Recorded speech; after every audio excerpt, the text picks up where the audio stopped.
Good evening. Will you all please rise for the Pledge of Allegiance? I pledge allegiance to the flag of the United States of America and to the republic for which it stands, one nation, under God, indivisible, with liberty and justice for all.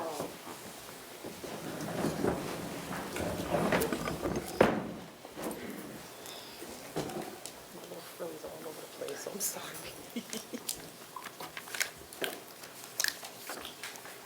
The next item on our agenda is statements from the public. We have one speaker tonight, Ms. Rita Jones.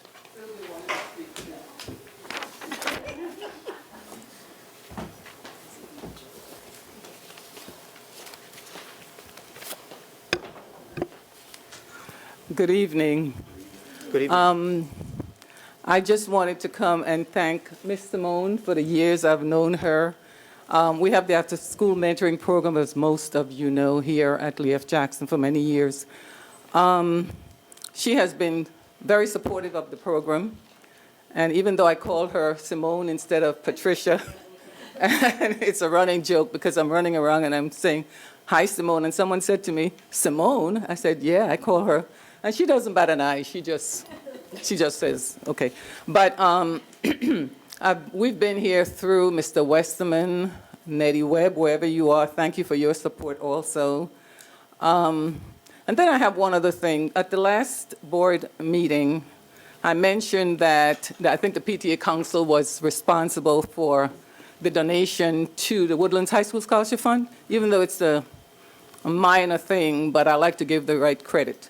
I think I found out later on that Dr. Chase was the one that initiated the Mets program, the Mets game, and she donated the money. So thank you for that. I correct whenever I find out. That's not very often, but when I find out that, it's wrong.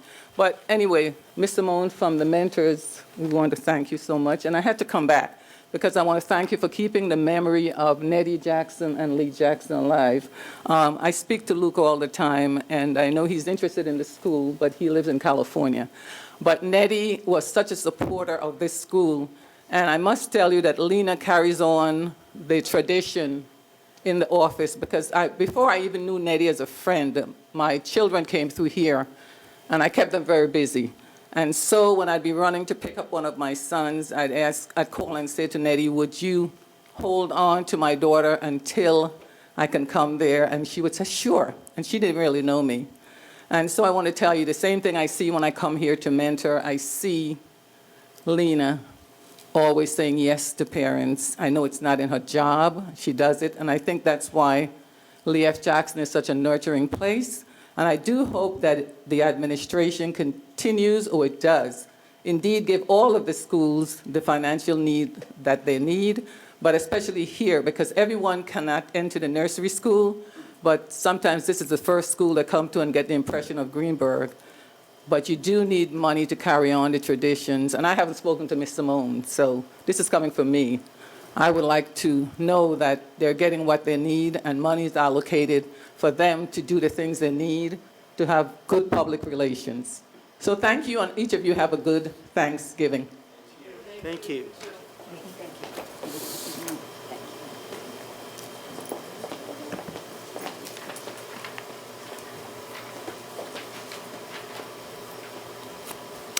Next item on our agenda is to open the public hearing on the district-wide emergency plan. Do I hear a motion to open the public hearing on the district-wide emergency plan? Second. All in favor? Aye. Those opposed? Hearing is now open. Are there any comments from the public?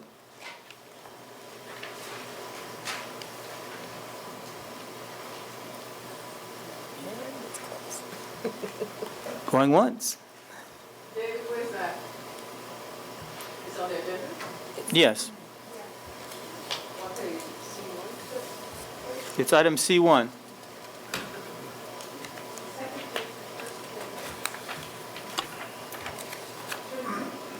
We have copies of the back? It's been posted, so. Yeah, it's been posted for a month, right? It's been posted, right? Yes. I think it's been posted for a month. I think it has been.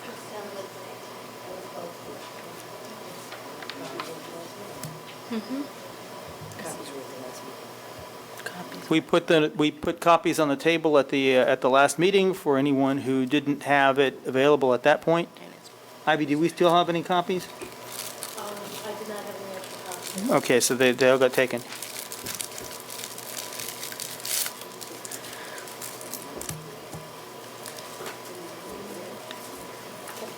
All right. Do I hear a motion to close the public hearing on the district-wide emergency plan? So moved. Do I hear a second? All in favor? Aye. Those opposed? Plan is closed. Next item on our agenda, the Lee F. Jackson Elementary School presentation. Okay. Oh, If you go to closing the public hearing.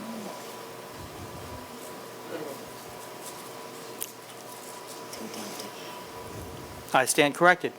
Is there a motion to adopt the district-wide emergency management plan as presented? Second. A copy of which shall be appended to the minutes of this meeting, so you'll get to see it. All in favor? Aye. Those opposed? Abstentions? Motion carries. Excuse me. All right, next item on the agenda, the Lee F. Jackson Elementary School presentation. Patricia Okay, Simone, take it away. Good evening and welcome. Thank you very much, Dr. Chase, Superintendent of Schools, Mr. Warner, Board President, members of the Board of Education, Central Office, thank you and welcome to our fabulous school. You know, it's always an honor and privilege for us to present. So tonight, we have the wonderful opportunity to share, and you can see the title of our PowerPoint, Lee F. Jackson's Journey to a World-Class Status. So now, let me see. Right? Okay. So how is the Lee F. Jackson School supporting the Greenburgh School District goals and strategic plan? So over the past couple of years, we spoke about our PLCs, what happens during the PLCs, our grade level meetings. Tonight, you're going to hear the difference between a PLC and a grade level meeting. We've also discussed and showcased all the wonderful district initiatives that happen. And something that we have a lot of new things that are happening in the district, so you'll hear from our ladies in a few minutes. And another great initiative that has become from Lee F. Jackson throughout the district is the 6-day cycle. And what the 6-day cycle has done for us is it really has given us an opportunity to maximize the instructional and supporting the instructional programs. It provides consistency. And I'll give you an example. The majority of the holidays fall on a Monday. So if your child had gym or art on a Monday, they lost that Monday, and you didn't get that opportunity again throughout the week. So what the 6-day cycle does, it gives the opportunity. Monday is not a Monday. Monday may be a day 1, a day 2, a day 4. So you always have an opportunity to have a special throughout the 6-day cycle. But another great thing that it has offered is that we share staff. And in the past, in a 5-day week, if we had, for instance, the art teacher, I might have her 3 days, Hyvia might have her 2 days. So a 6-day cycle, it allows us for an even split. So we're really, it's maximizing and we're getting the biggest bang for our buck. Okay, so I'm going to introduce the ladies that are going to present. And who better than our classroom teachers who are there in the classroom rolling up their sleeves. So I have with us tonight Miss Angela Macomb. She's a kindergarten teacher, and she's also the kindergarten PLC leader. We have Miss Janice Chifreda. She's a first grade teacher, and she's our grade level leader. We have Miss Maria Cujos, who is a first grade teacher, and she represents Lee F. Jackson at the Math District Committee. We have Miss Joan Mayberry, who is also a first grade teacher and a PLC leader. And the highlight of tonight is our Mandarin program. But we're going to keep that for last. And we have Ms. Sulu, who is just such a fabulous asset to our school, our family, and our district. So I'm going to turn it over, and we're going to start with PLC and grade level meetings. Okay.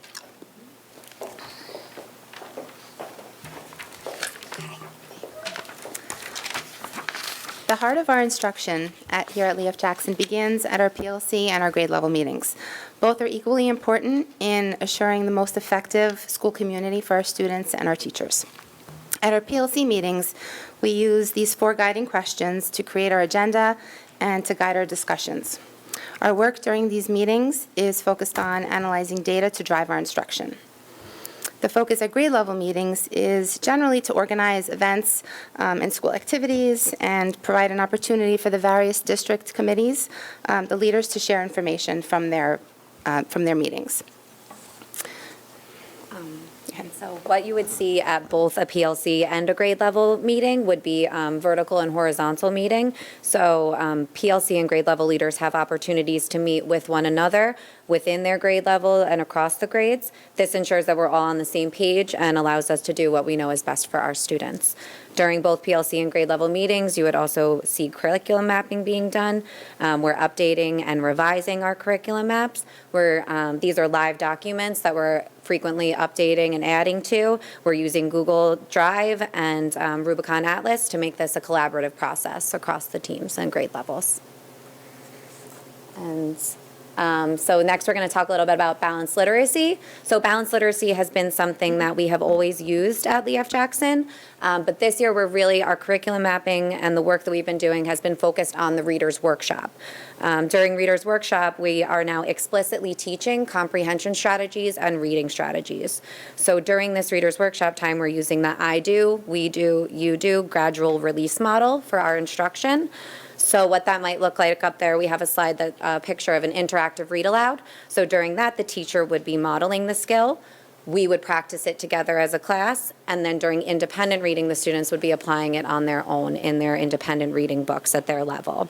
Shared reading usually has bigger print in the books. We might model something like fluency, so reading with expression. The teacher would model it. We would practice it together as a class. The students would apply that skill independently, so that's the you do piece of it.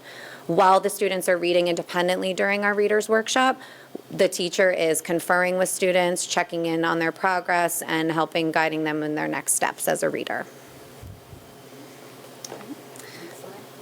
No, not yet. The foundations. Foundations is another component of our balanced literacy block and is our word study program. And we've had Foundations for quite a few years. And we've seen that using the Foundations program with fidelity has really proven to be very effective, and the results have shown us that the students are really becoming more proficient in their phonics skills due to the Foundations program. And I just want to add, I want to thank our ECP colleagues, because last year they've implemented the Foundations program, and we're seeing the rewards this year. The students are coming, they're identified, their letters, their sounds, and I know Ms. Mail also showcased that at the last board meeting. So thank you for bringing it down to the ECP. Thank you.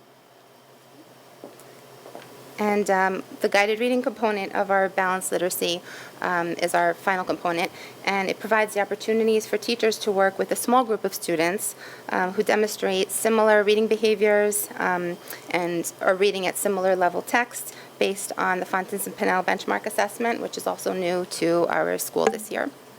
And at that time, each student reads the text using strategies to figure out unfamiliar words, and while they are reading for meaning.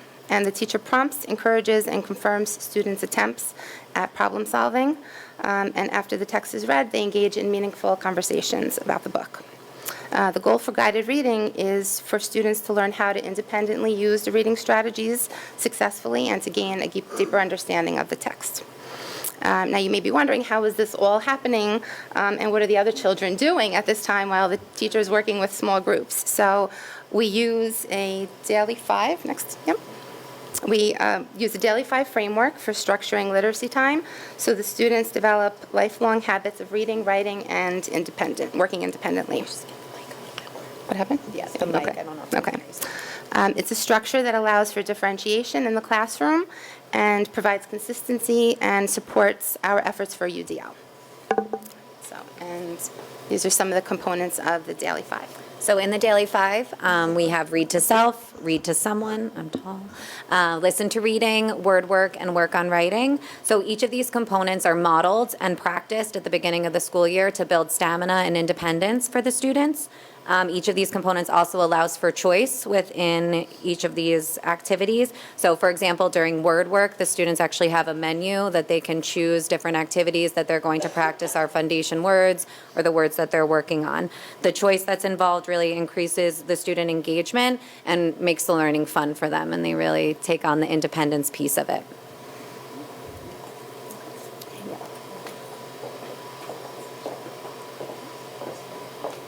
Hi, good evening. So I'm going to continue to talk about our writing, and we follow the Writer's Workshop. So here at Lee F. Jackson, we're explicitly teaching our writing skills using the workshop model. We map out our curriculum, and we infuse the language of the Six Traits program.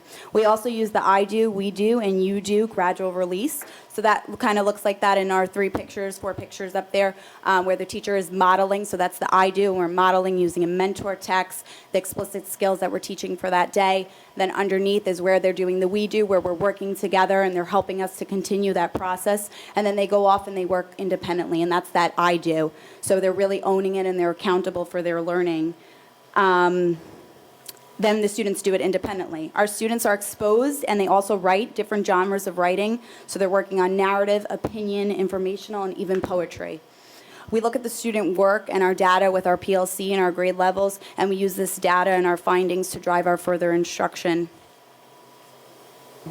Quick question. What does poetry look like at the kindergarten or first grade level? Sure. So we're reading different poems, maybe on different topics, different seasons, and we're working along like in the different, what stanzas are, what the dialogue is, and with it, using figurative language and really putting those kids into like the shoes of the author and what they're trying to get across, and different audiences. So we want to teach the kids what audiences they're going to be. Maybe it's school, maybe it's their community, maybe it's family or friends. So we really want them to put themselves in the author's shoes. So that's what it looks like in the kindergarten and first grade levels. Thank you. You're welcome. Good evening. Good evening. Okay, so this year is the first year that we have a new math program. Math in Focus, it's a Singapore math program. It was introduced last year, and being on the math committee, last year we got to share our thoughts once we saw the program, and some teachers gave input on how it's a friendly program and colorful and kid-friendly is what I should say. So I actually implemented it last year with Miss Simone. We tried it out and a few times, so we kind of said, we piloted last year. So this year, Greenburgh is implementing it in the district. So the program is a research-based, correlated to the state standards. It's aligned to the Singapore mathematical framework. Math in Focus provides world-class mathematics instructions that meets the specific needs of our students. Students learn the how and the why through hands-on activities, problem solving and critical thinking. It's kid-friendly, it's colorful with many visuals. So during our math blocks, students work in our Daily 3 math centers. Okay, the next slide. Thank you. So the math centers give different choices to the children. They learn to work independently and build up their stamina. The centers include Math by Myself, which students choose an activity to work on independently. They can work on their fluency, they can work on a worksheet from the chapter. Math writing, so students reflect and write about what they've learned in the day's lesson. Math with Someone, that includes math games which are aligned to the lessons. They're fun, they're engaging, the children are having fun and they're learning at the same time. So Daily 3 Math provides a system to teach students to be independent with math choices, also providing structure during the Daily 3 Math block. Okay, next slide. Yeah. During the Daily 3 and the Daily 5, the children think they're playing, so they're having fun, and that's what we want early childhood to be. We want the children to have fun and love coming to school so they could build a love of learning. And it's great. You really should come in to view what they're doing during that time. It's just a wonderful experience. Thank you. So I'm going to continue to talk about iReady. So as you all know, iReady is a district-wide computer program that is data-driven that we use within the district. And our iReady diagnostic is administered 3 times per school year. So we do it in the beginning of the year, the middle of the year, and the end of the year. And looking at the data, there is a joint effort between our kindergarten and our first grade teachers in the success of how well our students are performing on this diagnostic. The success of our kindergarten students does affect our first grade. Our students are receiving 3 periods per cycle of 45 minutes on iReady usage, and that's in both ELA and math. And we've noticed that looking at the data and looking on the diagnostic and logging on consistently as the educators, that both kindergarten and first grade students are logging on at home for extra additional school usage. So I'm just going to go over the data that's listed there. So for ELA, kindergarten has mastered, and this was last year's growth, the total year's growth. 54% of kindergartners achieved the target, and that's 1 year's growth. In first grade, 81% of our first graders achieved the target, which is, again, 1 year's growth. And in math, kindergarten achieved 58% of the achieved target, 1 year's growth. And in first grade, 83% of our first graders achieved the target of 1 year's growth. So I think we're on an excellent path, and we really hold it very vital to us. We consistently are going to the lab. They're working in the library during 1 period per cycle, and the kids are loving it. They think it's a game, and they found a love for learning using technology. I have a question. Sure. Might be appropriate for either Ms. Simone as well could answer. What happens if a child does not have internet access at home to do iReady in off-school hours?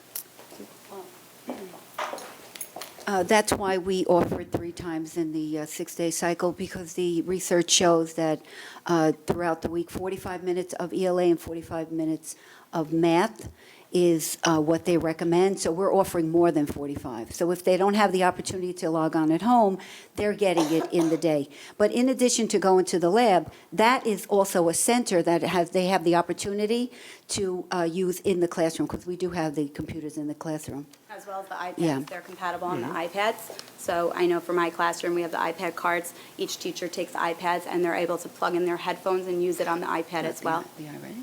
Yeah. Thank you. They became this Yeah. year? Oh, lovely. Yeah. Antoinette?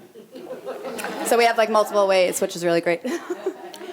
Hi, I have a question too, in regards to the kindergarten in both the math and ELA. And I know it says it's 1 year's growth, but could you speak to, it being in the 50% area? Where was it, the percentage when they started, and if, or year's growth, but why in that area? Okay. Sure. Do you want to talk for kindergarten? Yeah, sure. We actually discussed this when we were planning this out. So for our kindergarten students, these are oftentimes the first time where they have access to a computer. So much of it is learning to control the mouse and logging on and getting onto the system, and even getting into those first lessons and learning how to manipulate the computer. So the fact that over half of them have made 1 year's growth within the program that they just started, to us is a really good sign, and that they're coming to first, and we have over 80%, which this year I'm sure is going to go up from there. The fact that we're using with Fidelity is speaking to us in the numbers that we're seeing. So I think it'll continue to grow, and the little ones, they're very new to it. So I don't know if that answers. And that explains the increase in first grade. Absolutely, because you figure we have 4 and 5-year-olds, and they're so used to having everything touch, the iPad, the iPhone. So now you go to a Chromebook where they have to use a mouse.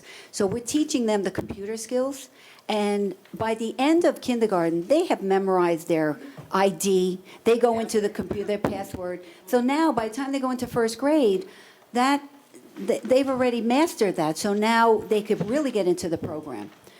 And it's a process, it really is. But we are very proud of both the kindergarten and first graders. And again, it's the success of the Lee F. Jackson School. Good, thank you. Okay.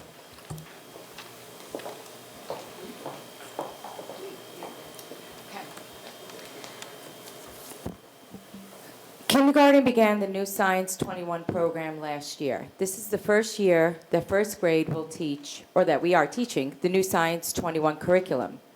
Science 21 is aligned to the next generation science standards.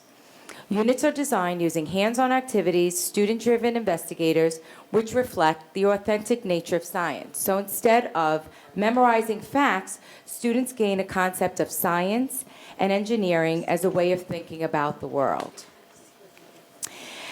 It's a social studies curriculum. It's an integrated social studies curriculum. The curriculum includes integrated links and websites that allows us to use technology effectively, making real-world connections, video clips which are aligned to the curriculum.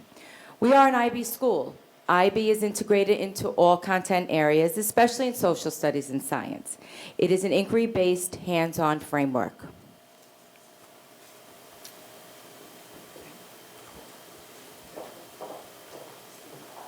Okay, so I'm going to go over our STEAM initiative, which we know is an educational approach to learning that uses science, technology, engineering, the arts, and mathematics. Our students are being exposed to working together, being creative, thinking outside the box, and taking thoughtful risks. As you can see in those pictures, those are two students of mine, and on their own, they created thinking caps. And they said that thinking caps can help them to think better. Underneath that is our robots for coding, Dash and Dot. And next to that is two of my students from last year that created the Empire State Building. They said that they got to visit it and that they wanted to create it. So as you can see, they're using different tools and different resources, and they're creating things that are familiar to them and then things that are not familiar to them. And this initiative is truly preparing our students and other students within the rest of the world for the 21st century careers. We have had multiple organizations coming to our school to support our STEAM initiative, such as the Regeneron program and the Westchester Children's Museums. And we strongly feel that these supports have helped provide additional opportunities for our STEAM initiative. So the kids are loving it. They're being creative. They're thinking outside their box. They're being unique and different. And a lot of them are already saying, like, I want to be a builder when I get older. I can't wait to be a scientist. And I think that this really holds accountability to them. Thank you. Yeah. I just want to describe what the Regeneron and the Children's Museum, what that day looked like. So they came in and they read the story of the Three Little Pigs, and the students listened to the story. Then they had an opportunity to select a material to build their own house to see which one was going to be the strongest to be against the wolf, which was a blow dryer. So they selected either with straws, they had Legos, or they had sticks, and they built a house, and they were able to see which was the strongest material. And they had a blast. They really did. So with that, I think you're going to have a blast with this. At the highlight of our night, our Mandarin program. Ni hao. Ni hao. Good evening, ladies and gentlemen. It's really my great pleasure to be here tonight. Ni hao. I want to say, isn't that a great pleasure that our kids can start their academic journey with a foreign language? Because research shows that learning a second language at an early age has the positive effects on our kids' intellectual growth. It enhances and enriches their minds, their mental development. It also helps them to develop a better ear for listening. So our Mandarin class is not just a language class. It is also, our kids are exposed to both the language and the culture. So we prepare them with the foundation of skills that are vital for their future learning and success in the global village. So what are we doing in our Mandarin class? Actually, our curriculum is very content-based. So we're doing the numbers, we're doing personal identity, we're doing the families, and we're also going to do more like shapes and colors, animal, food and drinks. So what all we are learning in the Mandarin class builds on what the kids are learning in their ELA, in their math, social studies, and science. And we have various fun and engaging activities because we know our kids, they have different learning styles. So some of our kids, they may like more of the visuals, some may like more the music, some may like more the physical movement. So we want to make sure that our lessons are designed that to address the multiple learning styles and the multiple intelligence. Every single child is entering the Mandarin class, so this is a program for all the students. We also include the authentic materials to our class, and many thanks to our PTA, we are going to, before Chinese New Year, we are going to invite the Chinese performers. So they are going to my class, the Mandarin class, for the whole day. So every kid, they can get a chance to see like the Chinese fan dance and then try the fan dance or the ribbon dance. And I'm also preparing like collecting some Chinese costumes. So before the Chinese New Year, our kids can put on the costume and we take photos for them. Yes, and I also just got this board from a student. She went to China with her family, and they brought back a lot of pictures showing the food, the architecture, and the people in China. And we are now at the unit of family, so the kids, they see how the Chinese parents look like and how the Chinese grandparents look like. And the students see the pictures and they say, I want to go to China. Yeah, let's all go to China. Okay, I think it's better for me to stop talking and let our kids speak for themselves. Okay.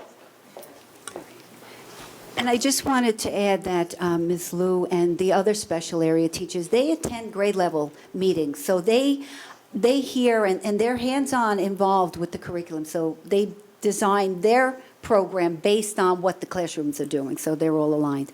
Okay, are we ready for this?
Just go ahead.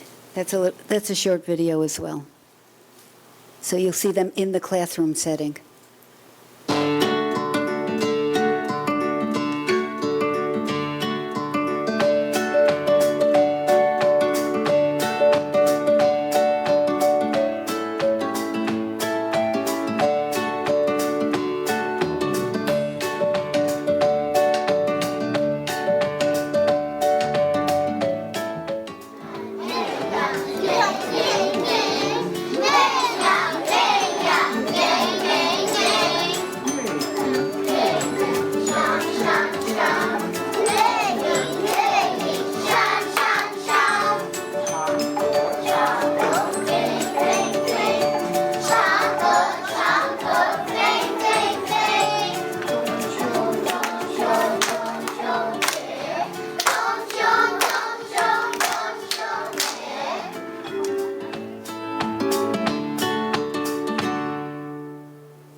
So just to reflect back on the title, the Lee F. Jackson Journey to a World-Class School District, this is the results.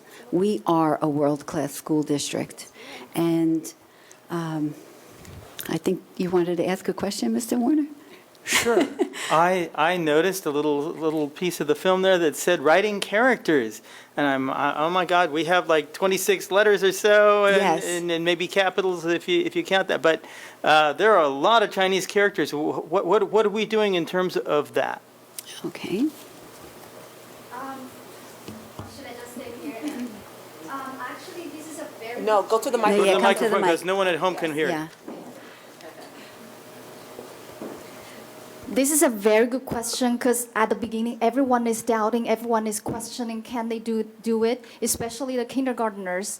We're starting very carefully, starting with the basic ones, the easy ones, like for Chinese character, the number word 1, which we say E, is just a stroke like this, and then 2 is just 2 strokes like this. So we start from the easy ones, and also actually when we are doing our Chinese character, with the Chinese words writing, we emphasize the students to have their foundation writing skills, always remind them. So this builds upon what they are doing in their classroom. And actually, I have one student, we are working on the number 9. We couldn't finish in the classroom. She brought back home the paper and finished at home, and then next day she brought back to me and showed it to me. Yeah. Thank you. The Yes. numbers. Terry? Good evening. Yes. Ms. Liu mentioned in her presentation that one or more of the children said they want to go to China. Yes. So my question for Mr. Gallivan is, Can we make it happen? have you developed, given any thought to, and I'm not suggesting you do it tomorrow or even next year, but have you given any thought to implementing a program whereby our children do get to go to China periodically? So for instance, by the time they're in high school, in a 3-year cycle, so that a majority of the students are able, have you given any thought to any program like that?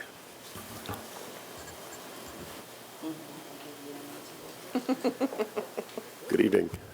Good evening. Didn't think I would be jumping up before the mic, but yes, short answer is yes. I mean, it's amazing to see children use the language in the classroom, and not just the Mandarin classroom. We have testimonials earlier that children are responding to math equations, math studying in the classroom by saying the numbers in Mandarin. So even as they're learning in English, they're answering in Mandarin. So it's kind of pretty exciting.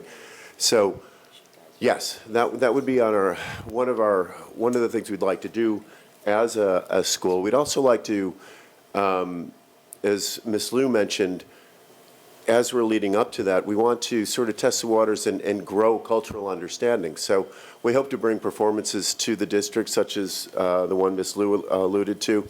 We've also got our esteemed Mandarin teacher in the high school thinking about a week-long Asian celebration that will involve performances of different sorts, as well as student product that is going to be designed along with in celebration of the week. So we're going to do a lot of cultural building and knowledge building ahead of going to planning for that sort of experience. But certainly that is going into a setting where you can authentically use the language is among our goals, and that. We don't necessarily have to travel across, the Great Pond to do that either. I mean, there are experiences that we can find relatively locally to do that as well. But the long answer is what I just said. The short answer is yes. David, I have a follow-up. I'm specifically talking about traveling across the pond. I just want you to know that. I appreciate all of the other ways to experience the culture and learn about it. Right. But, private schools are able to do this. Some public schools are able to do this. I want our public school to be able to be one of those. So let me ask you this, and I guess I'm putting you on the spot and Dr. Chase as well. When might we have a written plan with objectives for when we might start this travel? And you know what? Don't answer it now, but that is what I'm looking for. So, and I'm happy to provide that for you. And I just want to provide just a little additional information. The reason I mentioned that we have access to authentic learning and speaking opportunities and interaction opportunities locally is because sort of we want to differentiate our opportunities for all different kinds of families and learners as well. Not everyone's going to be able to, even under the best of circumstances, going to be able to go that far. But that is certainly one of our goals. And it's something our teachers talk about all the time, is from the moment they arrived, contacting certain institutions in the Chinese educational community that help with organize those kinds of trips. So again, the short answer is yes, we're certainly working towards that. Other questions? Tracy. I'm just going to add on to that. A couple of years ago, we have one of my teachers wrote a grant and was honored with receiving the grant through the foundation, the Greenburgh Foundation. So she has a Skype camera. I'm looking to purchase another two cameras, one for the library and one for our Mandarin class, so that we can have these opportunities in the classroom. And actually, I was speaking with Mr. Ramirez, that he said we could also do that with Google Hangout and Google Apps. So I'm looking to have Diego and Victoria to provide some professional development on how we could utilize the other, vehicles of without traveling to the countries to have that opportunity for our children. Wonderful. Thank you. You're welcome. Other questions? Tracy? Ms. Simone, you Yes. must be involved in fortune telling, because that was going to be one of the questions that I asked. The other thing was that I did want to find out more about the arts, because you guys did mention STEAM and what's going on here with regard to the arts, maybe the music, the art classes. Can you tell us a little bit more about that? Well, we do have a full program. The children have the opportunity in kindergarten to receive music 2 times out of a 6-day rotation and art once. And in first grade, they have 1 and 1, but they have the opportunity of 2 libraries. So the students are learning the foundational skills. It's aligned with the IB program. So whatever they're studying, if they're studying families, they're reading and listening to stories, and then we're creating music, we're creating art. We have the library who also participates with sharing stories. So it's all developmentally appropriate, and we follow the New York State standards with the art and music. Awesome. Thank you. Other questions? Very good. Thank you. Okay, so when you talk about a 9-period day and a 6-day cycle and really maximizing instruction and every minute, you can see that we are maximizing. But this is a week of thanks, and I just want to say thank you to every member of starting with Dr. Chase and the Board of Education and Central Office. From the bottom of my heart, I thank you for all your support, and what I'm most thankful for is my fabulous staff and the families that we have created. The children are amazing. So with that, I wish you all a happy Thanksgiving. Thank you. We are pleased. Keep up the good work. Next item on the agenda, the superintendent's report. Dr. Chase. Good evening. Good evening. Are you able to hear me, Mr. Parker? Okay. First, my report's going to be brief. I'd want to thank the Lee F. Jackson team for coming out, team including your school monitor, for coming out this evening. Hey, John. For coming out this evening, for sharing with us just a small version of what happens on a daily basis. You gave us insight into your daily instructional environment, what goes on in the classroom in terms of math, in terms of ELA.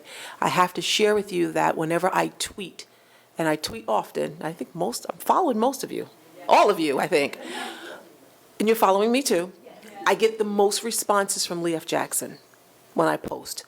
Just the wonderful things that are going on in this school district, in this school rather, and so I thank you for that. in answering Mr. Williams' question, the ultimate goal is to immerse students into culture.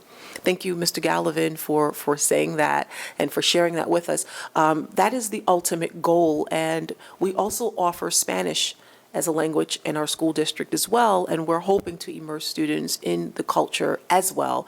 But we're also very proud of our Mandarin program, and I think the members of the board, I just want you to take a moment, because this is the week of reflection also, to reflect on this vision that we all had all but a year ago. You're impacting what's happening in the classroom. I mean, it was evident today. What Lee F. Jackson shared was not fluff, and I say that every time you all present. What they shared is what goes on, and then some. And so just be very proud of the fact that you believed in a dream and you held on to that vision, but look at what happened. Look at what's happening. So I want to thank you all for that. I do want to remind our community that tomorrow is a 2-hour early dismissal for students, staff, and faculty. I recognize that there are some members of the community who were taken off guard by this notification. I just want to remind our community that in the past, and at least since I've been the superintendent, we've always had a Project Save drill the day before Thanksgiving. And if anyone was negatively impacted by the 2-hour early dismissal, I do want to share that that was my decision. It was not the board's. It's not the administrators. If you want to blame someone, blame me. This is a time of year where family is so important, and reflection, and this is the attitude of gratitude season. And not only are we meeting our mandate in terms of assessing our school safety management plan, but I thought it was an appropriate moment to honor my teachers, my administrators, my staff, and even my students, in allowing them time to get an early start to be with their families. So if there are any families who were negatively impacted, I want you to know that I am the last one to leave. If your child will not be picked up, your child will be brought to the mansion. Your child can stay with me until you are ready to pick them up. I will be the last to go.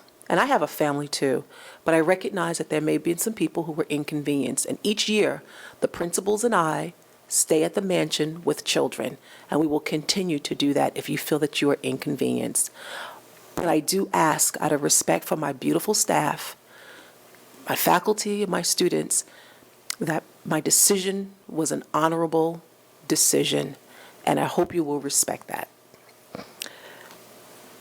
In that same vein, this is the season of gratitude, and this is the season of reflection.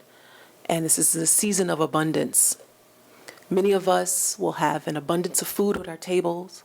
Many of us will have an abundance of people roaming through our homes. And many of us will be bombarded with the abundance of Black Friday sales. But in that thought, this is also the season of reflection. And I tend to do that very often in this position. I reflect on my day, and I reflect in some of the weirdest hours of the day. And in my reflection, I have to say that I am extremely thankful to have the opportunity to serve as your superintendent.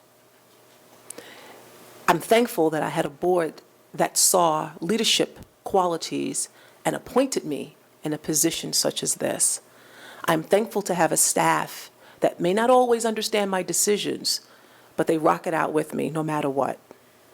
And you saw evidence of many of the visions that we came up with together. I'm thankful for the opportunity to have a community that has embraced and supported my staff, my faculty, my students, as well as my leadership. While we are in our reflective mode and enjoying abundance, and as we are enjoying family, I am going to ask this community to keep in mind that I do have children who may not have an abundance. I do have children who may not necessarily be with their families during this time. And if we can keep those people in mind as we are celebrating, I would greatly appreciate it, because this is also a season of giving, and this is also a season of being considerate to those who are less fortunate. And on that note, I want to wish the entire Greenburgh Central School District family, extended family, school community, my beautiful children, my supportive community, my very diligent staff and faculty, my supportive school board, who are my partners in thinking and in creating a world-class school district, a very joyous and a very loving Thanksgiving. That is it, and good night.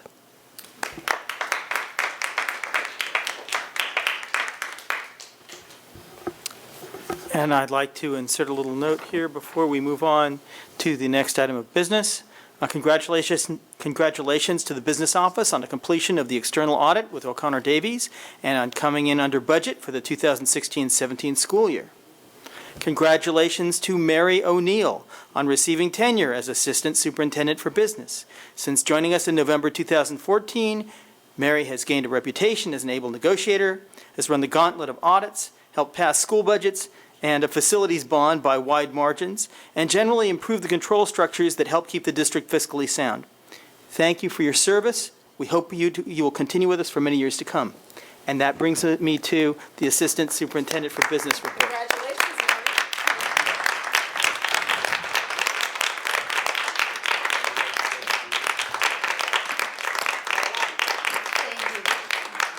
Thank you very much. Thank you. And no, I'm not going to do a speech, Dr. Chase. I will, however, jump right into our report. I would like to add, we did have a great audit this past year, and I have to thank the business office, the staff in the business office. What people don't realize is they work very hard and put up with a lot and have to do a lot of stuff to get through our audits. And so I have to actually congratulate the business office, the treasurer, our accounts payable staff, our payroll staff, our business office staff, the entire crew. On the agenda tonight, you'll see the September finance reports. If you'll look at the report, our general fund beginning balance for the month of September was $13,637,726. We received a total of $421,369 in receipts and issued $2,734,535 in payroll checks and another $1,800,708 in accounts payable checks. We ended September with a balance of $9,523,851. The district actually audited 853 payroll checks and 203 accounts payable checks for the month. Now for some good news. We have next week, we will begin replacing the high school gym floor. That starts on Monday. Our Highview PA system will also start next week. We will be holding off, though, doing the Highview gym floor until later in the school year due to scheduling conflicts with the students and different events that are going on at Highview. So that, unfortunately, we'll have to hold off a little bit. And then next week, we also begin our internal risk assessment, our annual risk assessment. Thank you. Thank you.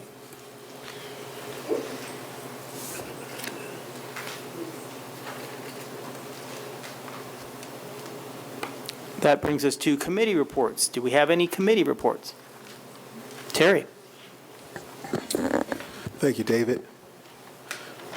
I have a report of the Government Relations Committee and the Governance Committee.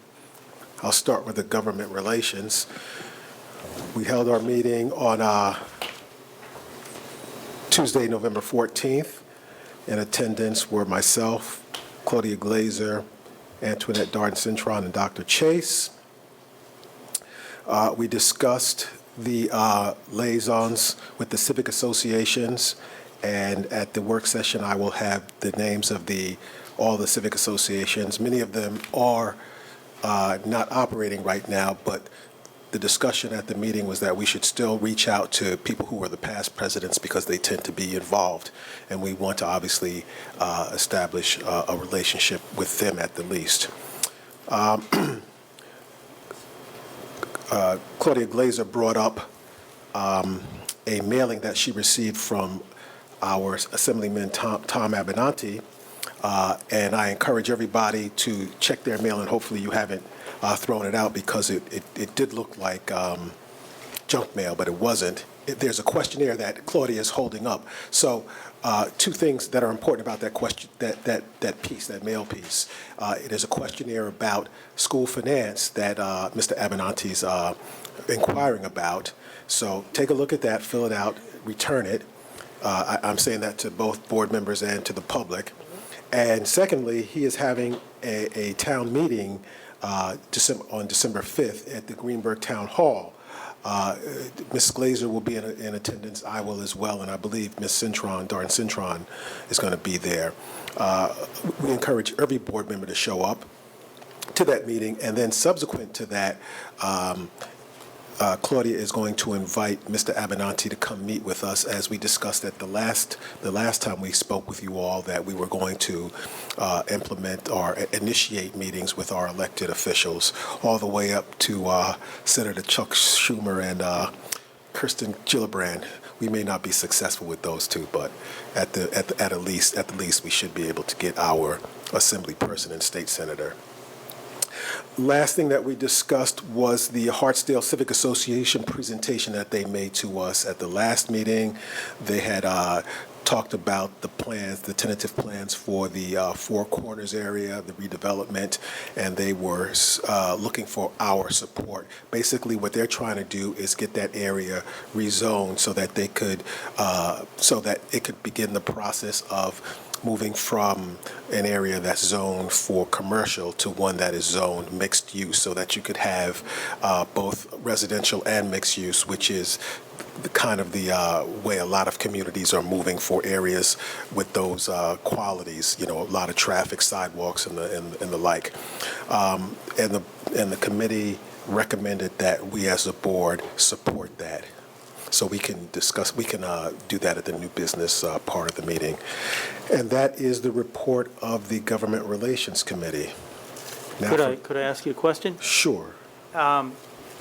You know that at the federal level, there's a great debate going on as to what's going to happen with the budget and taxes. And one issue that I think NISBA has taken a position on is the idea that you possibly won't be able to take your property taxes as a deduction on your federal taxes. Mm-hmm. You might want to consider that as a topic that you might want to go over in the Governmental Relations Committee. Thank you. That is a very good one. And if you could send me an email, because I won't remember it in that level of detail, I would greatly appreciate it. Will do. Thank you, Dave. Yes, Eric. I just had a quick question. On Veterans Day, in Hartsdale, there was a, this is related to what you were talking about. There was a ceremony honoring our veterans, and at that time, I ended up in an extended conversation with Mr. Abenanti, who reaffirmed his commitment to our district and to wanting to meet with members of our board. So I just want to let you know that it's not just in a mailing, and it's not just in an informal email structure that he is reaching out. We had quite an extensive conversation about his hopes of working with us and hoping that we would reach out to him soon. So I'm looking forward to that. And I do have a quick question. Based on that conversation, and I know we have rules about how many can meet. Would I be allowed to attend that meeting if there were already 3 members? Because we've had conversations about whether or not it's a community meeting, it's not a question. You know what? Board meeting. I will defer to Mr. Warner and ask him if he could get in touch with the lawyers just to ask that question. I think in the past, they've said that yes, you can attend that meeting. You just have to. We have to kind of avoid each other and not. Yes, be, you don't sit next to each other. You don't conduct board business. Right. So the short answer is yes, but we can get clarification on that. Thank you. Yeah. And if David, Sure. if you feel that you need to, okay. So, and by the way, I'm glad you brought that up, Eric, because Claudia is the point person in our liaison with Mr. Abenanti, and she echoed the same comments that you just shared with us, and she is going to be reaching out to him either prior to that meeting or at that meeting to let him know that, yes, we do indeed want to meet with him more formally and engage in more detailed discussions. And in fact, I gave him, Claudia, your name, and I said that you, in fact, were the liaison and that he would absolutely be hearing from you, and he said that he was looking forward to it. All good. Mr. Williams, I want to just clarify one thing in regards to the report. The town hall meeting that Mr. Abenanti is doing at the Greenburgh Public Library, December 5th at 6:30, is also the evening of our work session. So I have a quick conversation with our superintendent. I will be attending the town hall meeting because I believe it is of most importance that we continue to have the government relations. We have a lot of things that we want to do here in Greenburgh. We need their partnership at the assembly level and at the Senate level. And I know that Mr. Abenanti has reached out and wants to continue the relationship that we've been fostering for several years. So I just want to share that with you, and although I'd love to have all my board members with me, I don't think that's going to happen. Okay. But I will be there, and I promise to report back to the public and to my fellow board members as to what transpires. Thank you for that clarification. Any other questions about government relations before I move on to governance? Okay. Governance meeting held the same day. In attendance, Dr. Chase, myself, Claudia, and Antoinette. Committee, we finalized, and we will be making recommendations at the December 5th work session, but we discussed and finalized the recommendation that we will make to the board regarding the lengths of our meetings, both work sessions and regular meetings. The committee discussed and accepted the recommendation of Board Member Tracy Mayers to start next year the recommendation that you all accepted about committee meetings not being held on the same day as the board meeting. We'll be making a formal recommendation at the meeting for you all to consider. We also discussed the recommendation by Ms. Mayers about the structure of committees, and we will have no recommendation on that. The committee recommended a protocol for board members communicating directly with school and district administrators, and we'll have a recommendation for you at that time. And we also will recommend to the board that the board norms that we agreed to be circulated at every meeting to guide our discussions and behaviors and I'll leave it at that. And that was the meeting. Thank you. Other reports?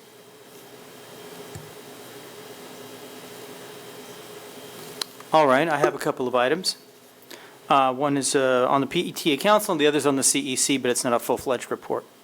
The PTA Council held its first meeting of the year on October 30th at R.J. Bailey. Tracy Mayers and I attended as board liaisons.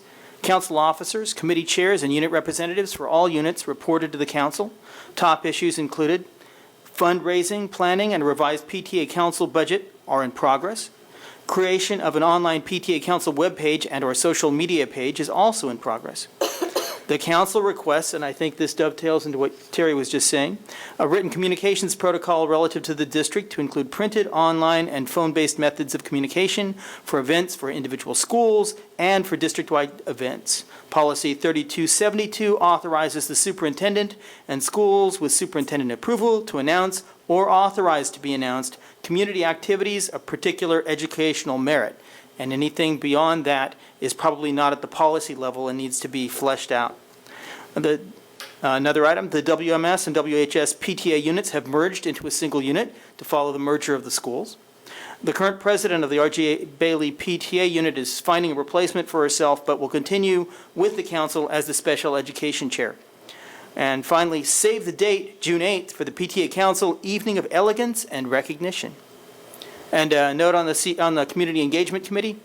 The Community Engagement Committee report was given at the November 7th work session. Since that time, draft web topics for the strategic plan have been submitted to the superintendent for revision. Once that's complete, we'll submit the results to the Board of Education for approval and then post them. The next meeting of the CEC is this coming Monday, November 27th at 7 p.m. at R.J. Bailey. All are welcome. Happy Thanksgiving, everyone. Tracy? I just want to make a clarification. I did attend the PTA Council workshop, but I am not a board liaison for the council. I attended the meeting, not the workshop. As the immediate past president, I'm a part of their executive committee. So that's why I attend their meetings. I am not the liaison from the school board. I'll correct the list. Antoinette? Just to add that the Communication Committee meeting will take place on Wednesday, November 29th at 6:30 p.m. at the Mansion. Thank you. Other reports?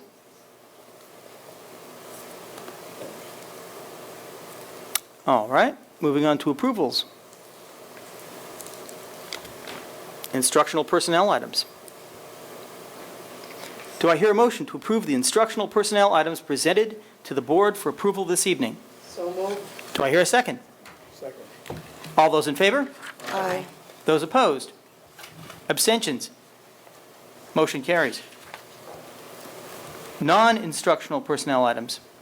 Do I hear a motion to approve the non-instructional personnel items presented to the board for approval this evening? So moved. Do I hear a second? All those in favor? Aye. Those opposed? Abstentions? Motion carries. Board action items. Do I hear a motion to approve the board action items presented to the board for approval this evening? So moved. Do I hear a second? Second.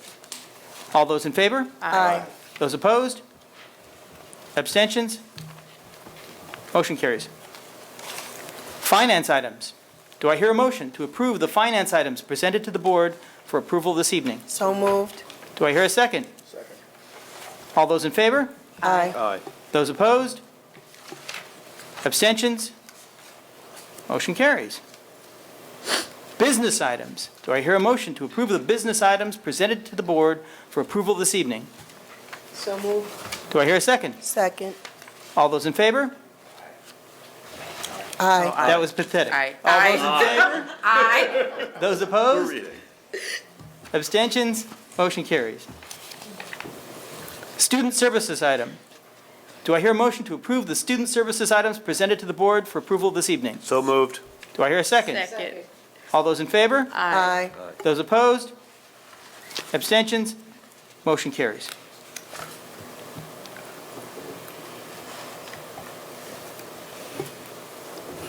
New business. Are there any items of new business? Mr. Williams? Yes, so, David, the presenters at the last meeting from the Hartsdale Civic Association, and that's not their formal name, but is it Hartsdale Neighborhood Association? Yes. Right, thank you, okay. They requested that we either approve or disapprove of their plan, and and again, we discussed it at the governance committee meeting, government relations committee meeting, and the committee agreed that it's a plan that we could support. So I don't know if I will tell you, I have an email from Christine Broda, which I Okay. need to forward to you. Okay. That I just recently received, and she said, I will have answers to your questions soon, since we did ask a number of questions at the meeting. Okay, So all we'll right. get those questions answered. Right. And then we'll go from there. I Okay. mean, we're not a formal body to approve, but we can Right. endorse or do something Right. less Yes. formal. Right, okay. Okay. All right, great, thank you. Other new business? Yes, Eric. Hi, good evening. This is not true new business, but I did want to take today, which is November 21st, to acknowledge that today is School-Related Professionals Day. And as a teacher and as a member of a school board, I hear daily and I see daily the wonderful things that all of our school-related personnel are, all the activities that they're engaged in, all the ways that they help our students and our staff.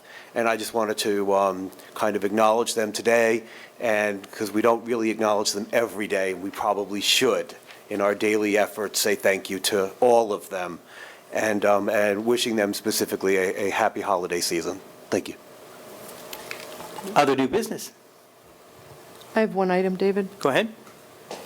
In regards to the conversation of gratitude and reflection, first of all, I'd like to just say in gratitude, serving on the school board for the Greenburgh Central School District is an honor. And it's also an honor to work with all of you, my fellow colleagues, and Dr. Chase, Ivy, Mary, and all of you out there. Advocating for children and their education. Is there really anything better than that? And so I want to thank you, all those that presented today, and anybody who's watching, and any educator out there. Thank you for what you do, because you really are a person that has a unique ability and talent. And without you, the world doesn't move forward. In reflection, I would also like to say that whether people are here in our district or not in our district continues to get accolades. And I just want to share with you that the New York State Association for Computer and Technology in Education actually honored an Educator of the Year for 2017 with the recognition of while he was here at Greenburgh. Mr. Verullo was given that honor recently, and it indicated that he worked relentlessly to make Greenburgh a world-class school district.